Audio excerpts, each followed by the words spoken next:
your neck, I think.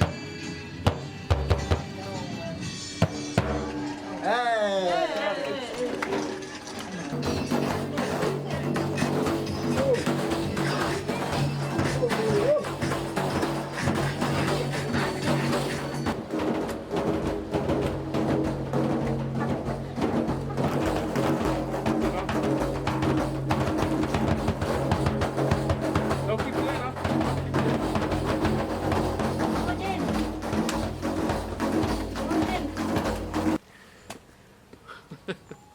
Oh, very nice. You ready? Yes. Smile. Hey. She was a gypsy and lived upon the moors. Her bed it was of brown heath turf. Her house was out of doors. Her apples were swart blackberries, her currants pods of broom. Her wine was a dew of the wild white rose, and her book a churchyard tomb. Her brothers were the craggy hills, her sisters larch and trees. Along with her great family she did please. No breakfast had she many a morn, no many a noon. Instead of supper she would stare full hard against the moon.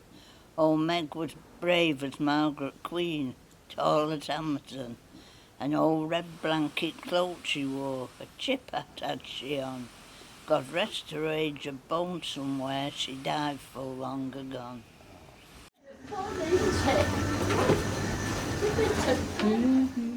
you go, you were singing this song. We'll meet again. Don't know where, don't know when, but I know we'll meet again some sunny day.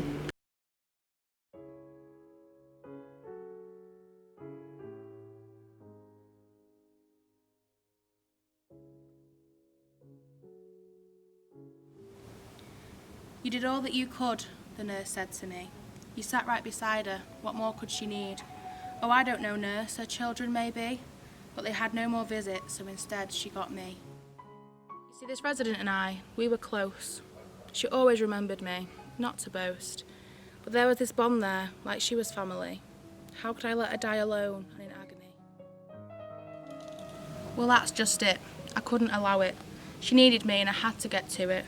I dropped my jobs and put on my mask, walked to her bedroom for our final task. Her face withdrawn, breathing rapid, her eyes somewhere else, her body vapid. You need a break, the nurse would say. I can't right now, I need to stay. I had promised her daughters that I would sing her favourite songs as she gained her wings. You are the dancing queen, young and sweet, only 17. I knew she'd be listening whilst hovering between. I FaceTimed her daughters so they could say goodbye. They wanted to be there, to hold her and cry. This wasn't right, it felt so wrong, holding back my tears and biting my tongue. I told her it was time, that she needed to go, that her husband was waiting and he wanted to know about her life without him, if she was happy before. I said, get up there, girl. As I lay by her side, holding her tight, I noticed that she had given up her fight. I felt so much sadness, but so much love. I kissed her head and looked above.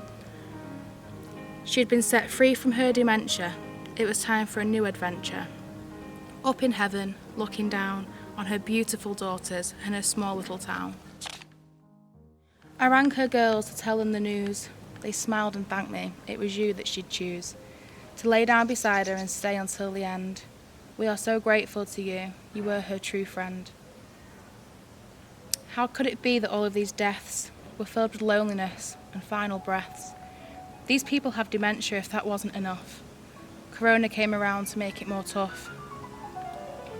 I know you're upset, but you should be proud. Thank you, I said, but the praise got too loud. This is my job, and for this I am known. You did it, girl. She wasn't alone.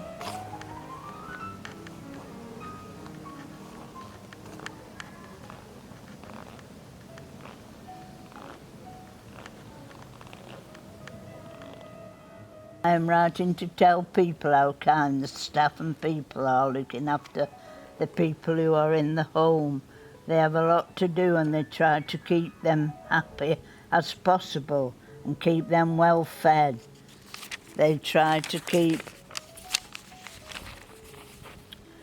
them to be as happy as possible, so they deserve a lot of kindness. I meant you lot, you know. A lot of the people come from